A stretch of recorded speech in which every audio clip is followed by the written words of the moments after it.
Olá, tudo bem com vocês? Hoje a nossa aula vai ser sobre atualizações na saúde feminina. É um tema bastante amplo em que nós, na área de saúde, enfrentamos os nossos dia a dia. Seja ele nos nossos consultórios particulares, seja ele nos nossos consultórios populares. Como você, da área de saúde, vai enfrentar no dia a dia sobre vários tipos de dificuldades que, ao longo do caminho da vida, nós podemos resolver de uma maneira mais natural. Então, hoje vamos conversar sobre as principais atualizações da área feminina, como você vai abordar, como você vai orientar as mães, como seria a primeira consulta ginecológica. Isso é de suma importância, seja ela para a sua área de saúde, seja ela para o seu dia a dia nos consultórios, seja ela como orientação às mães, que vai sim perguntar e ter várias dificuldades para levar a sua criança para o ginecologista.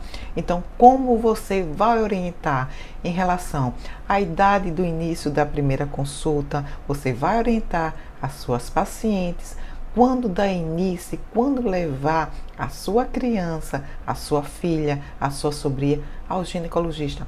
Qual a idade ideal?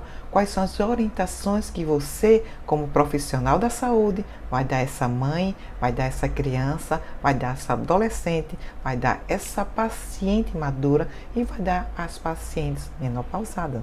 Quais seriam os principais exames ginecológicos de acordo com a idade da criança, com a idade da adolescente e com a idade da vida madura? Você vai ter que saber como orientar, como enfrentar, como prescrever, como medicar de uma maneira mais natural, dependendo da fase da paciente e dependendo do quadro clínico da paciente.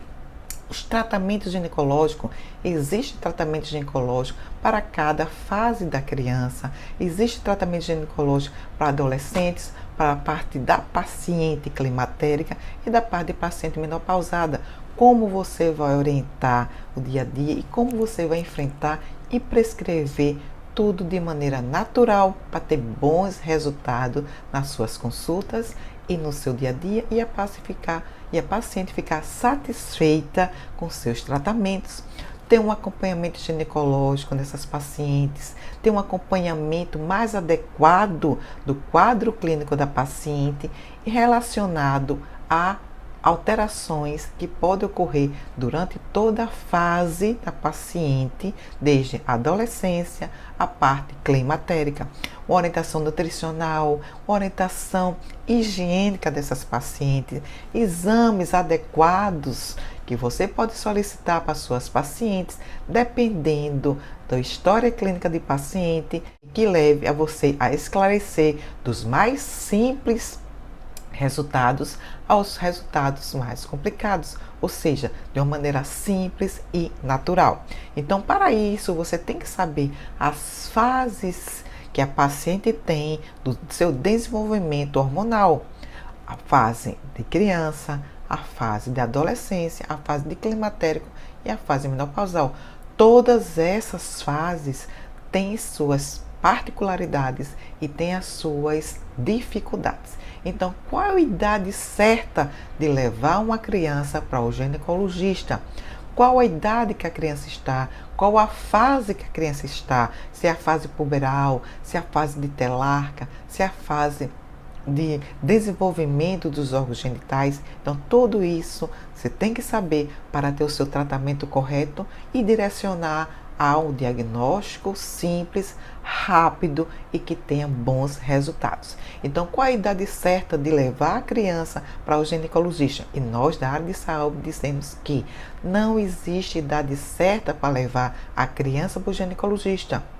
Ou seja, a idade não quer dizer que a criança pode ter alguma coisa.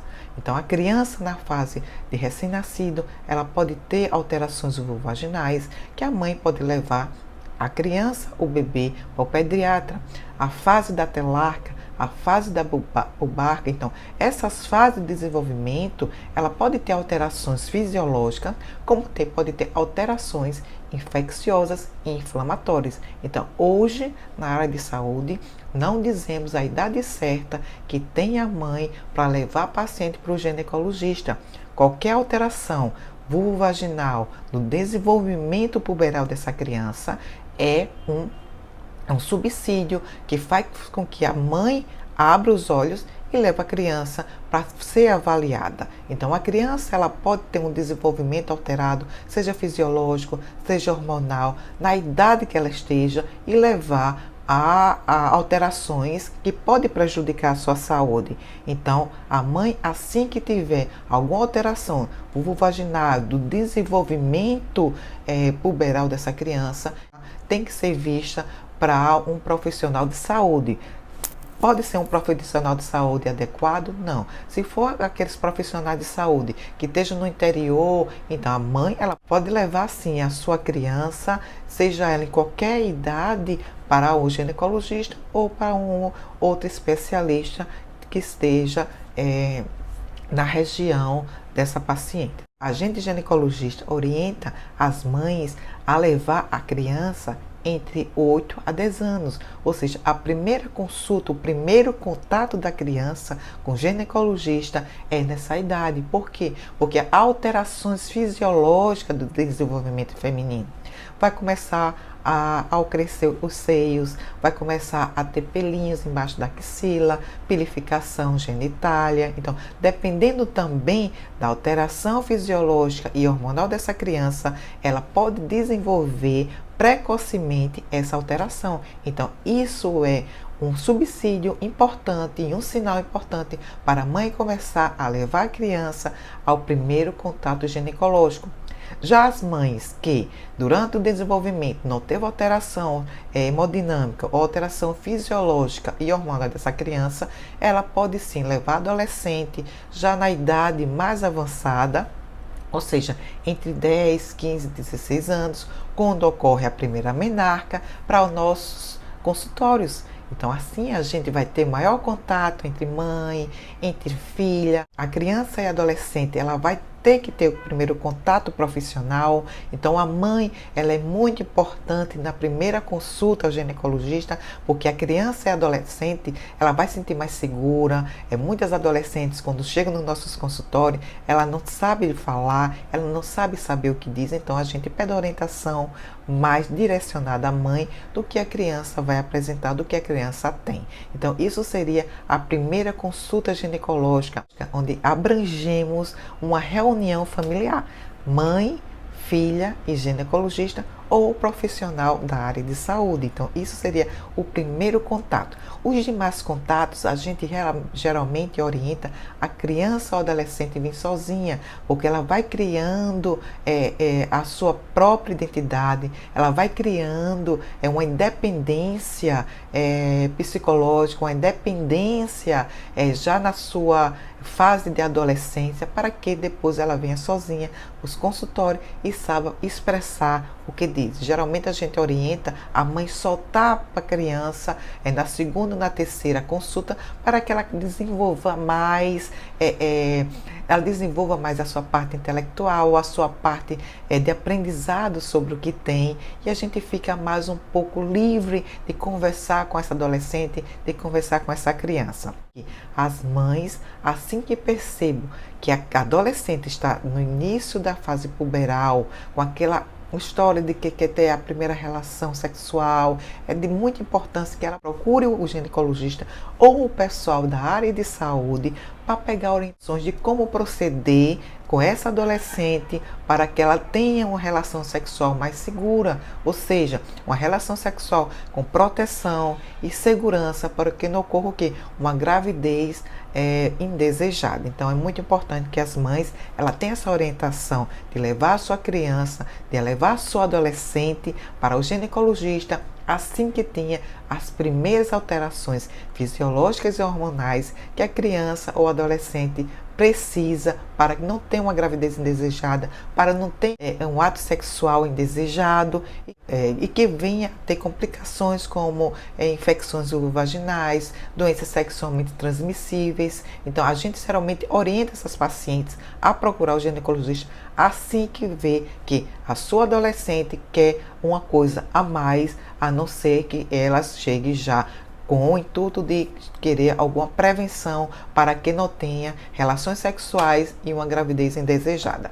Hoje, atualmente, vem aumentando cada vez mais o número de gravidez indesejada, o número de doenças sexualmente transmissíveis, o número de infertilidades oriundas de doenças inflamatórias pélvicas, com uma má orientação no período da adolescência. Hoje, nos nossos consultórios, nós abordamos várias complicações como gravidez indesejada, doenças sexualmente transmissíveis nessas adolescentes por má orientação ou por mal conversa entre mãe e filha. Quais são os principais exames ginecológicos que a gente pode solicitar às nossas clientes assim que elas chegam no nosso consultório?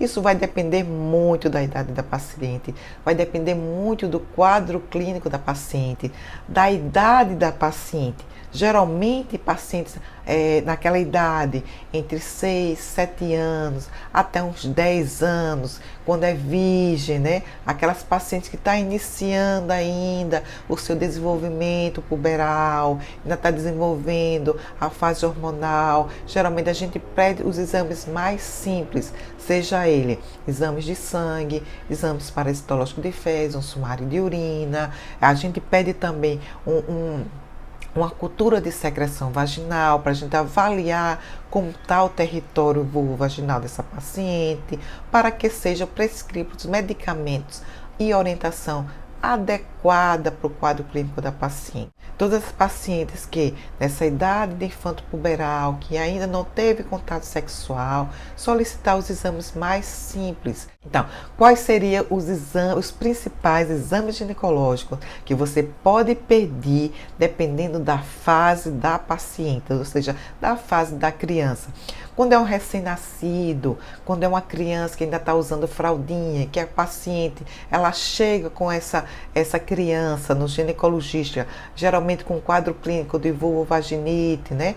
Pode ser por causa inflamatória, por causa fúngica, tá? Então a gente pede uma cultura de secreção vaginal com antibiograma, a gente vê a qualidade da alimentação da criança, a qualidade de higienização da criança, a gente orienta aos pais, que verifica como é que está a higienização da paciente, como é que está a higienização da fralda, a higienização da calcinha dessa criança, como é que está a alimentação da criança. Geralmente aquelas crianças que já começam a andar, que já tem uma alimentação liberada pelos pediatras, tem que ver como é que está a alimentação dessas crianças, como é que está a hidratação dessa criança, como é que está a higienização da região vulvovaginal. A gente geralmente orienta os pais a ter bom asseio vulvovaginal dessa criança, para que não ocorra uma proliferação de fungos, proliferação de bactérias, porque sim, crianças na idade que usa fraldinha, ela pode ter sim uma infecção fúngica, ela pode ter sim uma infecção bacteriana. Então é muito importante a gente orientar aos pais uma boa orientação higiênica, uma boa orientação nutricional dessa criança, para que tenha um êxito no seu tratamento. A gente pede exames como cultura de secreção vaginal com antibiograma, para a gente ver se tem alguma proliferação bacteriana, para ver se tem alguma proliferação fúngica nessa região vulvovaginal, para a gente tratar de maneira adequada essa infecção vulvovaginal. Já nessa fase de adolescência, em que ocorre todo o desenvolvimento infanto-puberal, a gente vai avaliar se a paciente já teve relações sexuais, se a paciente é virgem ou se a paciente teve primeiro um ato sexual. Isso vai depender muito mesmo da fase em que a adolescente ela vem aos nossos consultórios. Inicialmente, fazer uma boa orientação higiênica, fazer uma boa orientação nutricional, avaliar muito o estado intestinal dessa paciente, vai ver muito o estado nutricional dessas pacientes, o estado emocional dessas pacientes, o estado geniturinário dessas pacientes, ou seja, tem que avaliar, fazer um exame ginecológico nessas pacientes, avaliar toda a função gastrointestinal, a função dentária dessas pacientes. E se a paciente for virgem, sim, solicitar os exames para virgem, que é uma cultura de secção vaginal com antibiograma. A gente pode pedir um sumário de urina, parasitológico de fezes, para a gente avaliar todo o intestino e orientações também, como está o intestino dessas adolescentes, porque a gente trata a parte vulvovaginal e a gente tem que também tratar a parte intestinal, que é de muita importância, principalmente nas infecções vulvovaginais recorrentes. Na pacientes que têm idade mais madura, aquelas pacientes que já têm relações sexuais, que já têm filhos, que, ou seja, que já têm seu ato sexual já consumado, que já têm prevenções, que já têm filhos, que já têm atividades sexuais regulares, a gente vai solicitar todos os exames ginecológicos adequados para aquela paciente. Já naquelas pacientes mais maduras, que já têm atos sexuais, que já têm toda uma história clínica ginecológica prévia, a gente solicita todos os exames ginecológicos possíveis. Quais são os principais exames que a gente da área de saúde vai solicitar nessas pacientes? Inicialmente, iniciamos com os exames ginecológicos. Exames ginecológicos como cultura de secreção vaginal com antibiograma, a gente solicita as culturas para doenças sexualmente transmissíveis, que são a cultura para clamídia, ureaplasma, a cultura para micoplasma. Nessas culturas de secreção vaginal, a gente já vê se tem alterações como aparecimento de tricomonas, como Gardnerella também, alterações fúngicas, como a cândida de repetição. Então, esses são exames ginecológicos direcionados à secreção vaginal. Solicitamos também nesses exames iniciais, exames de imagem, como ultrassom de tireoide, que vai te dar subsídios para ver se a paciente ela tem alterações tireoidianas, que é muito importante no desenvolvimento hormonal dessa paciente, tá? Isso aí a gente vai falar em outras aulas sobre alterações da tireoide em pacientes femininas. Eu geralmente solicito todos os exames de imagem, seja ele exames de imagem da tireoide, da mama, da região abdominal, da região pélvica para avaliar útero e ovário. Então, é muito importante os exames ginecológicos locais, exames ginecológicos de culturas, exames ginecológicos de citológico e exames de imagem, que vai trazer subsídios suficientes para um bom tratamento. É obrigatório você solicitar todos esses exames? Não, não é obrigatório. Mas se você for fazer um exame ginecológico bem adequado, é obrigatório você solicitar todos esses exames, essa gama de exames ginecológicos para uma paciente? Sim, é obrigatório. Se você quiser ter uma consulta bem feita, um resultado bem feito, um tratamento bem feito, você tem que avaliar a paciente como um todo. A gente também pode solicitar exames direcionados que vai avaliar as infecções vulvovaginais, que seria o caso da colposcopia, da vulvoscopia, da anoscopia. Isso vai depender muito do quadro clínico da paciente e de quem esteja tratando e vendo essa paciente. Tem que orientar essas pacientes durante a sua consulta, o autoexame. A paciente ela tem que se tocar, ela tem que se conhecer, isso é muito importante. O pessoal da área médica, seja ginecologista ou não, orientar essas pacientes a fazer o autoexame, principalmente no período pré e pós menstrual.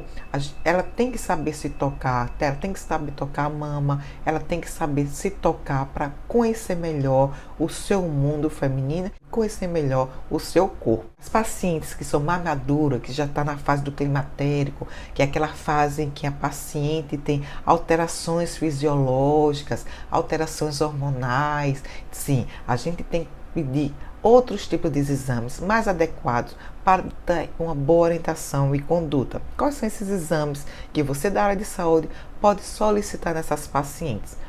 além do autoexame, que tem que ser feito antes e depois do período menstrual, ela tem que se tocar, orientar a paciente e solicitar uma mamografia.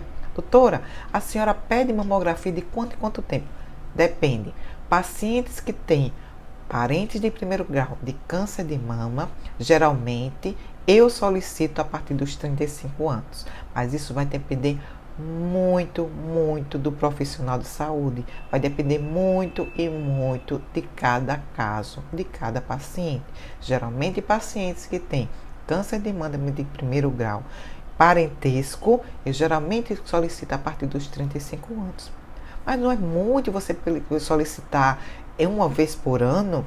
Sim, geralmente é muito, mas geralmente hoje os estudos feitos através de pacientes que têm parentesco de primeiro grau evidenciaram que pode ocorrer a partir dos 35 anos, até menos, um desenvolvimento de câncer. Então, quanto mais precoce você pedir mamografia, mais quanto subsídio você tem para ter um bom diagnóstico. A mamografia nessas pacientes vai demonstrar que tem muito tecido fibroglandular. É por isso que é de muita importância você associar a mamografia com a história clínica da paciente e um método da ultrassonografia que vai também juntar e agregar mais ainda e direcionar o seu tratamento. Pacientes a partir dos 40 anos deve ser feita uma mamografia a cada ano ou a cada 2 anos, tá bom? Solicitar também nessas pacientes estudos que avaliem como está a densidade óssea dessas pacientes. Por quê? Porque a partir do climatério, a paciente ela vai perdendo densidade óssea. Então, pode ocorrer o quê? Desgaste ósseo, levando a osteopenia e assim também levando a osteoporose. Então, é muito importante pacientes a partir de 45 anos ser pesquisado como é que está a perda óssea dessa paciente. Isso também vai depender de paciente para paciente. Tem pacientes que têm uma densidade óssea menor, tem pacientes que vai ter uma densidade óssea maior. Então, é muito importante você pedir inicialmente uma densidade óssea dessa paciente através da densitometria óssea para estudar como é que está a perda óssea dessa paciente e evitar que a paciente tenha uma osteoporose precoce. Essas pacientes que já estão na fase de climatério e menopausa, essas pacientes elas têm que ser orientadas no intuito de prevenir o que?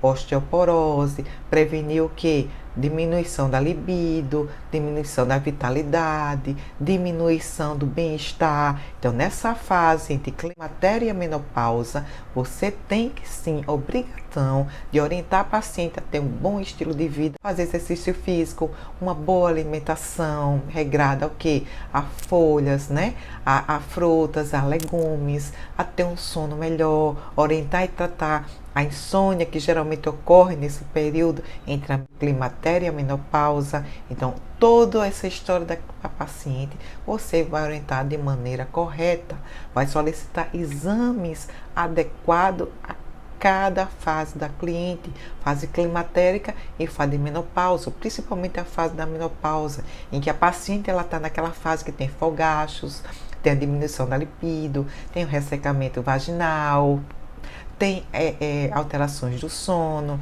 tem alterações da digestão, tem alterações ósseas. Hoje é de muito importante o pessoal de saúde pensar também como será a vida reprodutiva dessa paciente. Muitas pacientes querem ser mães, então é muito importante para a gente, ginecologista, solicitar os exames pré-nupciais.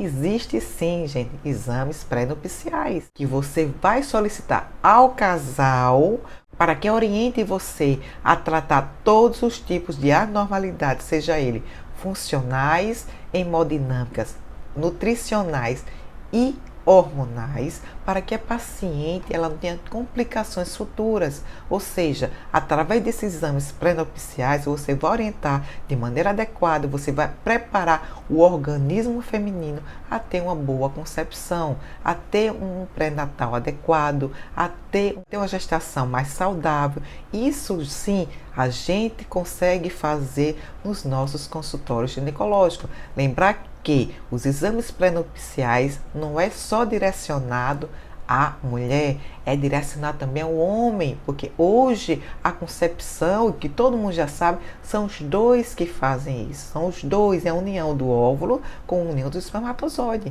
Então, muitos dos nossos consultórios, pacientes zen, solicitam os exames pré-nupciais dela própria.